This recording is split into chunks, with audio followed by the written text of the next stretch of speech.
My name's Dave DeBow, founder of MoneyPartnerFormula.com, and this show is built for everyday real estate investors who are actively doing deals and looking to scale using other people's money. So if you're an active real estate investor and you want to get featured on this show to talk about your own real estate and capital raising experiences, then just go to daveinterviewsyou.com. Now let's get rolling with this episode, and remember to subscribe for daily interview content. All right, guys, welcome to Property Profits Podcast. I'm your host, Bryce Kaminsky, filling in for Dave Dubow. And have you ever wondered how to strike the perfect balance between the investor mindset and the consumer mindset in real estate? Today, my guest, Julianna Sauber, joining me from Florida to share her secrets on navigating the unique challenges that come with owning and creating and ultimately constructing real estate. Welcome to the show, Julianna. Excited to have you here. Oh, and I'm excited to be here. Thank you so much. Yeah, no problem. So the thing that we were talking about before the show is one of the things the most exciting. So before we dive into that, how did you get started in real estate? You know, everyone's got the backstory or accidental landlord. How did you get started in this real estate game? Well, I've been around real estate my whole life. My grandmother was a real estate agent in Indiana for years. My mom was a broker as well. They really wanted me to take over the real estate agency in Indiana, but I chose a different path. And we've been in construction. My husband is a brilliant carpenter, and we've been doing it for a long time. And we stayed on that path. So it seemed like a really natural progression to move into real estate investing. And as contractors, the margins are pretty thin, but the margins can be much better in real estate investing if you do it right. So that's why I've been looking into real estate investing for a long time. And we finally were able to, the way our life worked out, we were finally able to do that last year. Nice. Yeah, the contractor / investor pairing, you got that inside edge, you know, who's working till 10 o'clock. Yes. It's not the contractor you hire, it's the one that you marry or live with, you know. That's true. So yeah. How do you find that relationship as far as the investing and the contracting and how that goes together with what you guys are doing these days? It really is, and that's the mindset transition, because when we're working with customers, it's really meeting what they're wanting to do, what their needs are, their design cues and the things they like. So we can go out of the box, we can stay in the box, we can do all kinds of different things. As an investor, we have to think more broadly about a bigger potential audience and exactly how they're going to use the house first. So, you know, when we do layouts, we're looking at trends, but we're also looking at how would a family of 4 use a 3-bedroom house. So we're just taking a really different approach to it. And we're more budget conscious than some of our customers have been when they're doing a remodeling project. So we have to pay more attention to the pennies. So we'll make different decisions than a customer might make. I'm going to choose a granite that has a broader appeal and will fit the budget versus a customer who might walk in and fall in love with the slab and does not care what the cost is. So those are a couple of different things that are different. Or what it looks like. It might be tiger, and it's like orange and black and white. And you're like, cool, you want that? Let's put it in. Oh, it's $250 a linear foot. Okay, you know, it's your material, right? But when we're flipping and when we're doing renovations for the unknown customer, we have to create almost like one of the guys who does a lot of flips, he calls it like a vanilla ice cream type thing. Everyone loves vanilla ice cream, but it's got to be at least ice cream. You know, it's got to be that good. Right.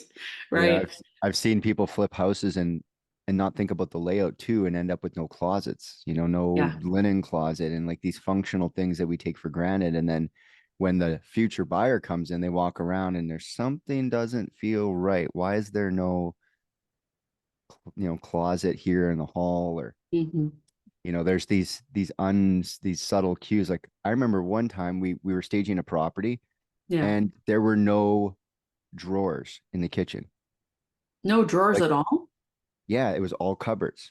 Wow. And it was just like that oversight is easy when you're delegating to this crew and that crew. Oh, contractor comes in and you're not checking the things, and suddenly you have a kitchen with no drawers. Like, where are you gonna put your cutlery? In a cabinet, and then you pull them out. So it happens. It definitely happens. You got to be diligent about the layout and like the functionality.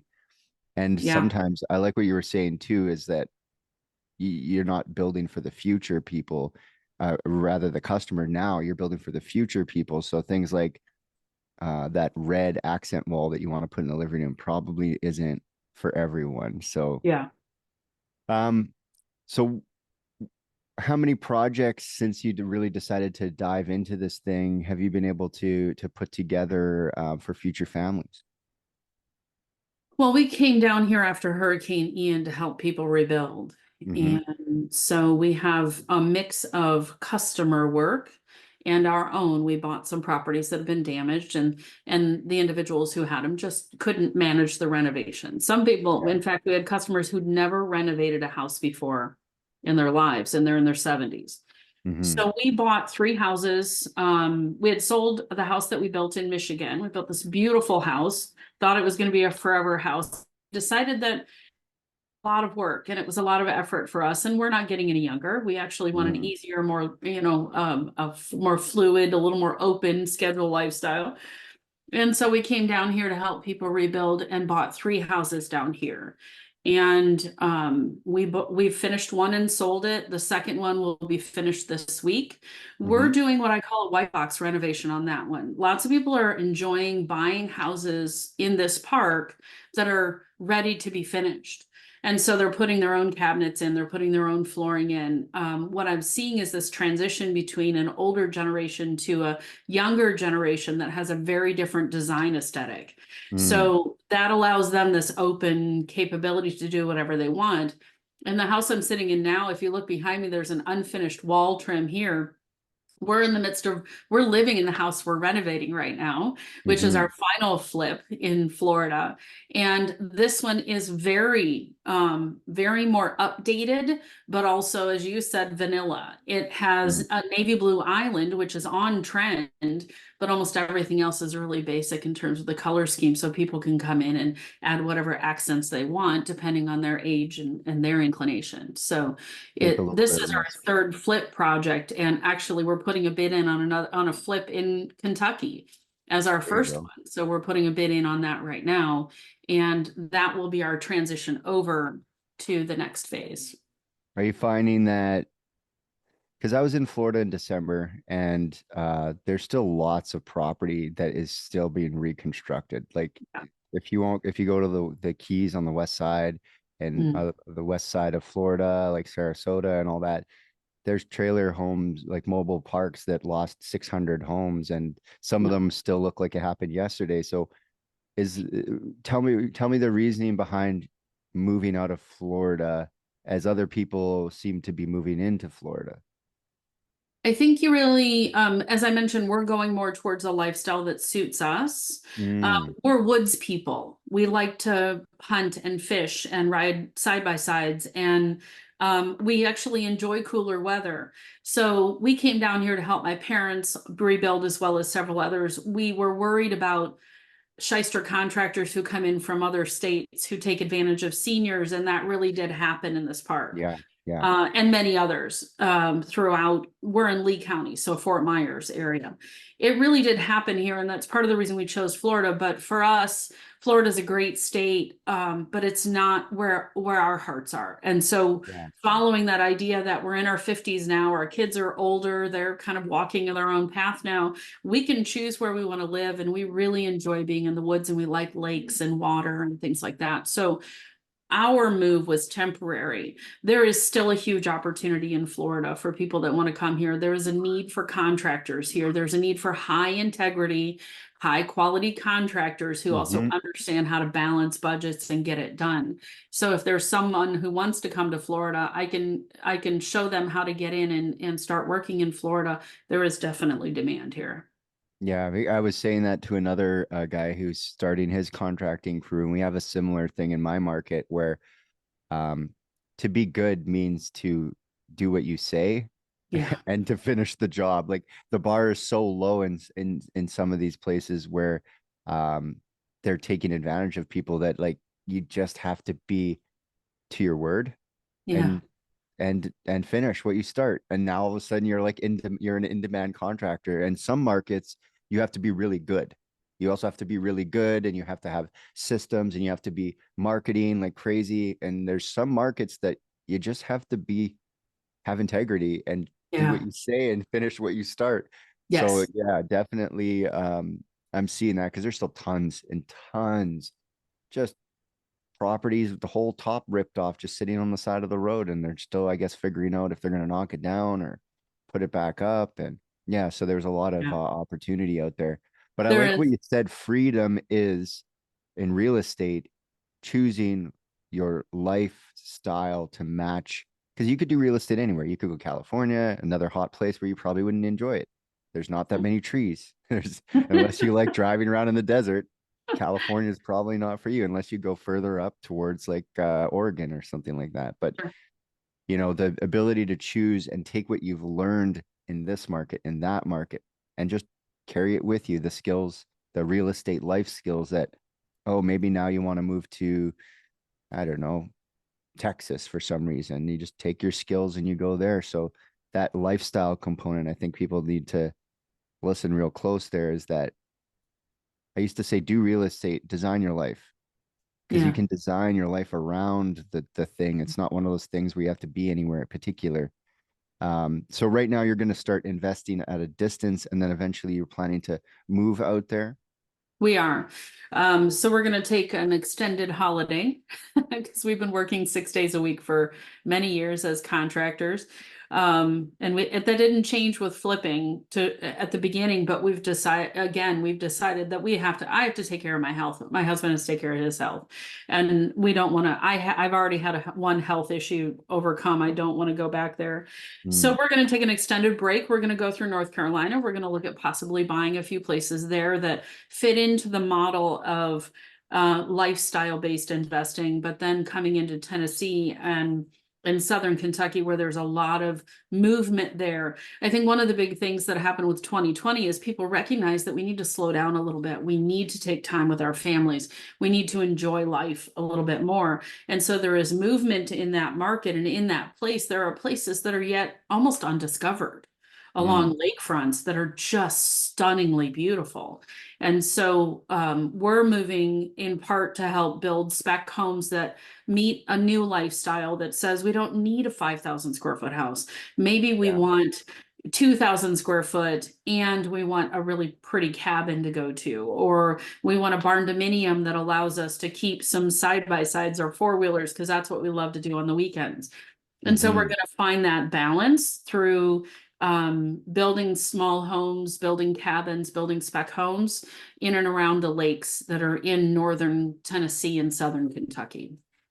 Yeah, I like the idea of the over house, over garage, because people Mhm. do like, if you really like that stuff, you probably have one broken one, two or three good ones, and the new one. So you got to Yeah. park them somewhere and you got to fix it somewhere. And I'm seeing Yeah. people like actually have the whole first floor as like a shop garage style thing, and then they're like living in the over part Yes. of the unit to have that kind of access to all the toys and stuff like that. And I like what you said too about the 2,000 square foot in town and the cabin outside, because people are like, you know what? I work remote. I do have to go to the office like Tuesday and Thursday, or Tuesday and Wednesday, but like, you know, the kids don't want to go to the cabin. They're like 14 now. Yeah. So, you know, me and the wife, we're gonna go to the cabin. I'm gonna do my Thursday and Friday Zoom meetings from the cottage, Yeah. and like a different pace and a different freedom of place, because Yes. we really decoupled the work and place. Yes. And We we have the opposite. Some of us, some people are being, you know, told to come back to work, and I think that's important, a blend, but also realizing like, did we actually have to be there? And the answer turned out after like almost 2 years of sitting at home, no, not really. Companies can continue to exist. And um I think as real estate investors too, the remote work really picked up. I saw remote Yeah. wholesaling taking up, people flipping in markets outside of their own market at a distance because they're just on the computer looking for kind of something to do. So Yeah. with all the stuff that you're doing, um, what would you say your unfair advantages? What comes easy to you that other people find difficult to do? Well, the construction piece of it, by all means, my husband has 30 years. I'm a licensed builder in Michigan and in Florida. And we know how to vet out a subcontractor. We know how to read a plan to see if a layout's going to work, to look at it and go, yeah, maybe you want to tweak that a little bit. And then also with buying houses, like I said, we're putting in a bid on a potential flip house. I have a contractor up there who's going to take a look at it. He's going to do part of the work. We're going to do part of the work. We have the opportunity to look at it and say, okay, this is really going to cost a bit more to do because we see this happening. Or, you know, we've done that before. That is doable or it's not doable. So we have the ability then to be on the construction piece of it, which can be the biggest risk. That's the biggest risk item, is the construction piece of it. And I see in a lot of the real estate investor trainings, it's not talked about. So because I'm comfortable on video, you know, I'm comfortable doing this, I've actually started teaching real estate investors the basics of construction. And I don't mean you're going to swing a hammer. I mean, you're going to figure out how to hire a contractor. You're going to figure out how to look at a house and look for the big ticket items that could be deal breakers. You're also going to know how to walk through the job, the permitting process, the paying your contractors, the checking the job, to looking not to get for burnt. things like, and looking for things like, why are there no drawers in the kitchen cabinets? And I work with a lot of women real estate investors who are usually, I mean, no offense to the guys, right? But women are the ones that are in the kitchen going, where do I put my forks? Where do I put my spoons and my hot pads? And women are looking at closets and dressing rooms and, you know, bathrooms and things like that. So I think there are a lot more women getting into real estate investing, and they need to understand the construction piece of it. And not only you have to rely on your not to be scared of things too, because like the jobs that men typically do end up, let's say you're a mechanic, right? And you're working with oil and all this stuff, and things look dirty, and you're like, it's not broken, it's dirty. But if you're not familiar with the condition that dirt can create, when you look at some of these rehabs, you might think it's a total write-off because you can't imagine it getting clean again. But guys will walk through a renovation site. Like I'll walk through a site and I'll be like, yeah, it's not that bad. Like, yeah, it's all gonna get cleaned up. We're gonna get it cleaned up. And it's that vision where men can see it to right about that 75% mark. And then we're blind in the last 25%. Like, what kind of light should go over the vanity? Like a light, a light. A light. And it's like, well, no, is it going to be brass? Is it going to be black? Is it going to be silver? Is it going to be 3? Is it going to be 2? Is it going to be centered? Is it going to be a mirror light? Like, what is it going to be? And so we actually used to bring in, you know, Forever 21 is the saying, right? Forever 21, the trend setting in that age where that's what the fashion trends and things. So we would find a group, like the stager would bring her friends in, and they'd walk around and just cut the house to pieces. Why is this like that? Why is that? I don't like this. Because the guys were like, all the baseboards are in, all the windows are in, all the appliances are plugged in, the furnace is replaced, the panel's good. And we're like, check. This is a great house. And the girls are like, where's the closets at? So I do like what you're saying. Like, there's skills that over our history of, you know, the way we're raised, etc., give us advantage and also give us blind spots. And I think men and women work really well together in real estate because they bring different aesthetics. I would always say, typically men are earning some amount of money, or women are staying home rearing the children in some dynamic. So men would go, and left to their own devices, probably wouldn't move out of their own house. So women are like, it's time to move out. I don't want to like wake up in the morning and sit at the breakfast table with your mother. Like, I like her, but you need to move out of your house. And so the cycle goes that men typically end up buying and living in the house to some degree, and women end up doing all the decisions about like where it is, what it looks like. And then the men have like the basement room where they're like, you can put your moose antler head thing up down here.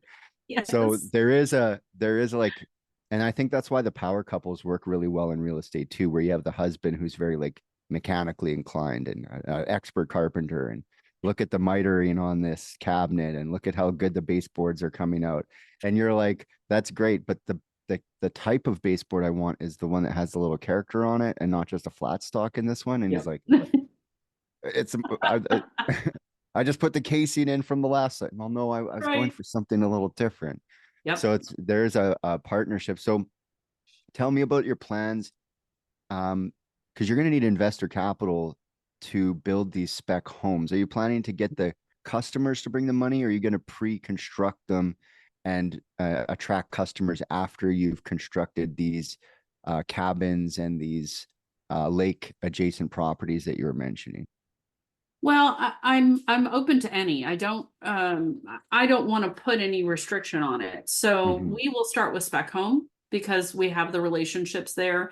We're ready to get going. So if there are any investors who are interested in building spec homes for sale purposes, great. Mhm. If there are any investors who would like to, are really struggling to find good vacation-based rentals that they want to get started in. And I know there's lots of questions about Airbnb these days, but done right, it can be still very, very profitable.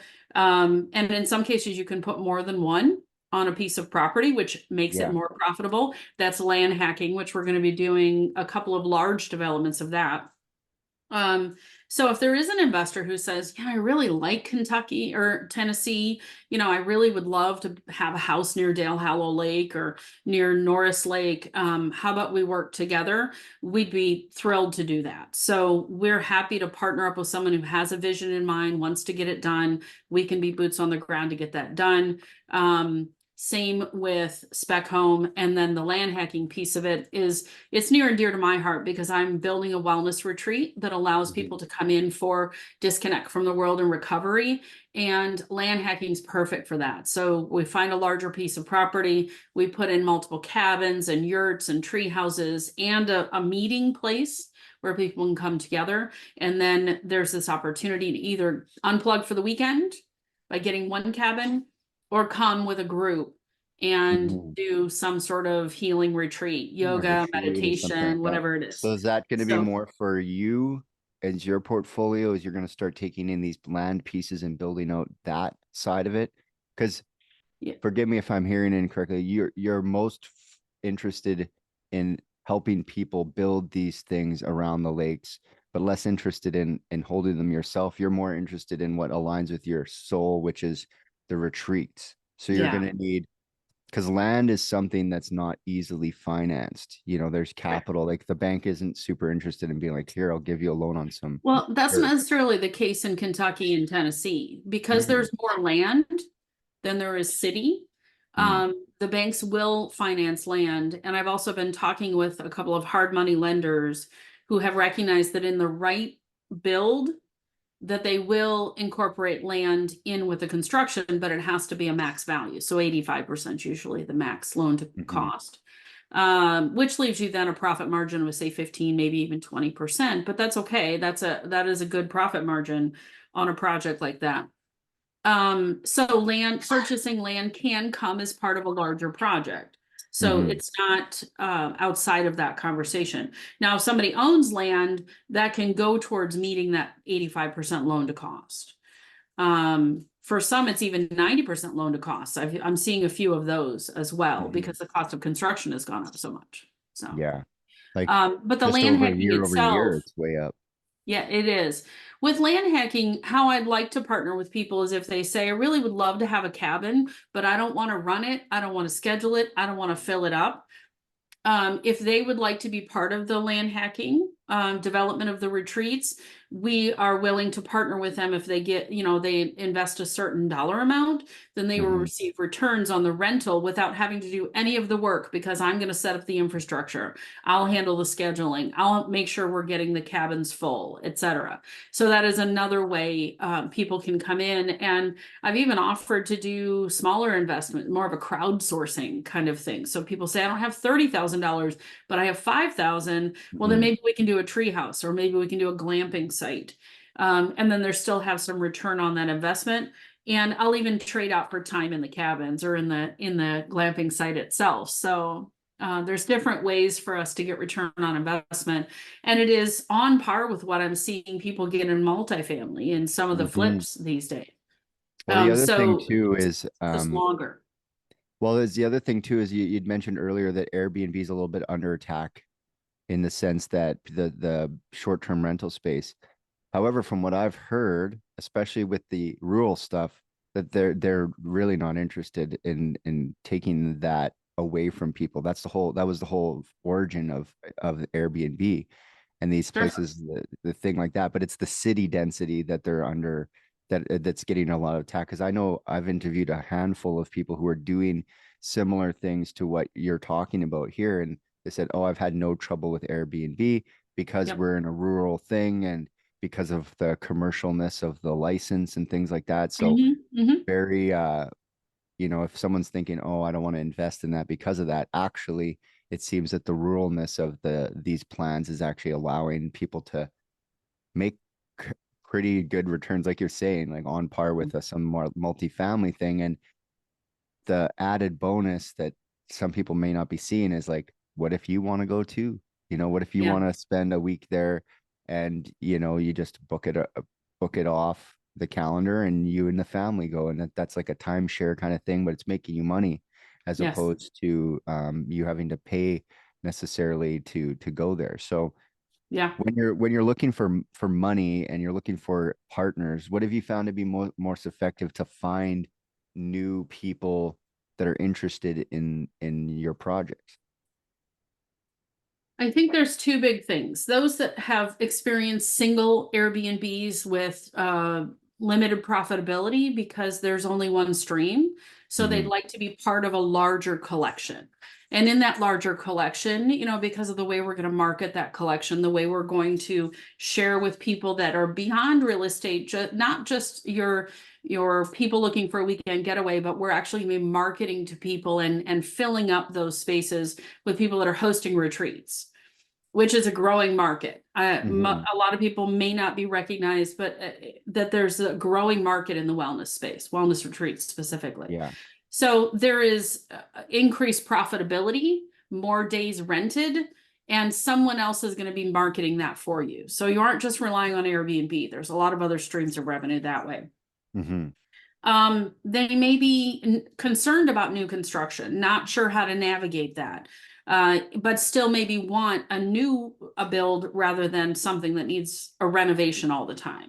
Mm-hmm. So that would be a great investor because they see the potential, but are struggling to find something available that doesn't need a lot of renovation or isn't overpriced for what's needed.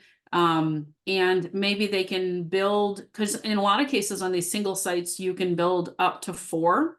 Mm-hmm. So you could put 4 potential rental units in a fourplex or something like that on a single site and use each of them as a short-term rental. And then you could build activities on the grounds around it. So it's Mm-hmm. another reason why people come, not just the lake, but also, do you have a playground for the kids? Do you have a place for the pets to come?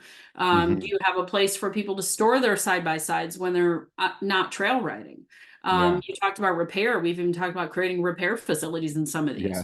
So there's lots of Yeah. different ways to make that work and make it appealing, because you're not competing with every other Airbnb that looks the same. You have an edge. You have a marketing Mm. competitive edge. Yeah, the unfair advantage because you've thought about it a little bit Yeah.